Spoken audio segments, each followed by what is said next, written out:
Bonjour Madame la Présidente, bonjour Monsieur le Directeur de la Culture. Bonjour. 24 mai à 17 h, dans le cadre de la Nuit des Musées, vous inaugurez le premier panneau informatif de l'itinéraire du bagne à la boulangerie de Nouville. Est-ce que vous pouvez nous préciser qu'est-ce que l'itinéraire du bagne?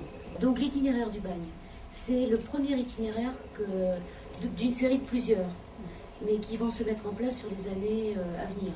Donc là, la première année, toute l'année 2013 jusqu'au milieu de l'année 2014, ce sera le compte à rebours pour arriver en mai 2014, à la fin du mois de mai 2014, à la date anniversaire des 150 ans de l'arrivée du premier convoi avec l'Iphigénie, donc à Nouville.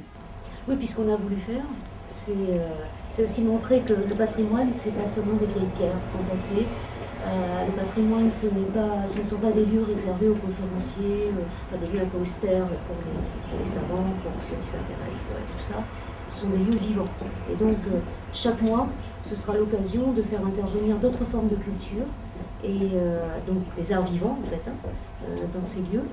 Et en plus, ça nous permet de remplir un deuxième objectif de notre politique culturelle, qui est d'aller un petit peu partout sur le territoire de la province. Et ça, pour nous, c'est très important. Donc on essaie vraiment de valoriser toutes les types de pratiques artistiques. Effectivement, c'est vraiment du grand public, c'est ouvert à tous, ça se veut ludique, voilà, et pas un propos de spécialiste. L'itinéraire du bagne a été réalisé grâce à de nombreux partenariats, donc avec les associations de sauvegarde du patrimoine, mais aussi avec l'université. Il était important pour nous d'associer le maximum de partenaires sur ce projet-là. Alors bien évidemment, on a les partenaires, j'allais dire historiques, avec l'association de témoignages d'un passé, avec laquelle on travaille en étroite collaboration sur le projet du musée du bagne, puisque c'est notre partenaire principal. Mais il y a aussi l'université, c'était important pour nous d'associer les étudiants en histoire, donc, qui ont contribué à la rédaction des différents éléments sur les panneaux historiques, des 12 bâtiments que vous allez découvrir. On associe aussi les spécialistes et les historiens avec M. Louis-José Barbanson qui donc, est la garantie historique que nos panneaux sont les plus précis possibles. L'histoire du bagne a longtemps été occultée. On a l'impression aujourd'hui que les Calédoniens sont prêts à assumer cette partie de leur héritage. Oui. Longtemps, effectivement, les descendants de bagnards, le sujet des descendants de bagnards, le sujet du bagne, c'était un sujet tabou. Et ça a sans doute pesé sur plusieurs générations de Calédoniens.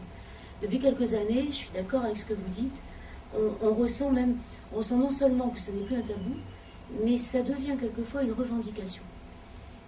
Alors je crois que c'est très important, au moment où on construit la Nouvelle-Calédonie, de s'approprier toutes les facettes de notre identité, dont celle-ci. En revanche, il ne faudrait pas que cette revendication identitaire, cette revendication historique, une légitimité, conduise conduise vers l'exclusion. Ce que je veux dire, c'est que la Nouvelle-Calédonie se construit depuis plus de 150 ans, à la fois avec les populations d'origine de ce territoire et toutes les populations qui sont arrivées petit à petit, d'Europe ou d'ailleurs dans le monde. Et c'est ça qui fait la richesse de la Calédonie. Et il ne faudrait pas qu'au motif qu'il y a une légitimité historique qui est venue avant les autres, on se retrouve à construire un pays où on exclut. Voilà. Donc je crois que c'est important de s'approprier son histoire. Là, nous mettons effectivement un focus sur le bagne, mais si nous avons d'autres itinéraires en préparation, c'est parce que notre patrimoine, c'est aussi le patrimoine industriel, par exemple. Lorsqu'il s'est construit, c'est grâce à d'autres communautés qui sont arrivées plus tard, qui ont rejoint les premières. On va avoir un itinéraire sur le patrimoine religieux également. Là aussi, ça traduit d'autres arrivées. Et puis la Calédonie se construit, donc il y a d'autres arrivées, des plus récentes, jusqu'au moment où on parle, etc. Et demain, j'espère bien que la population continuera à s'enrichir. Donc oui, pour revendiquer cette histoire du bagne, non pour que ça devienne un facteur d'exclusion.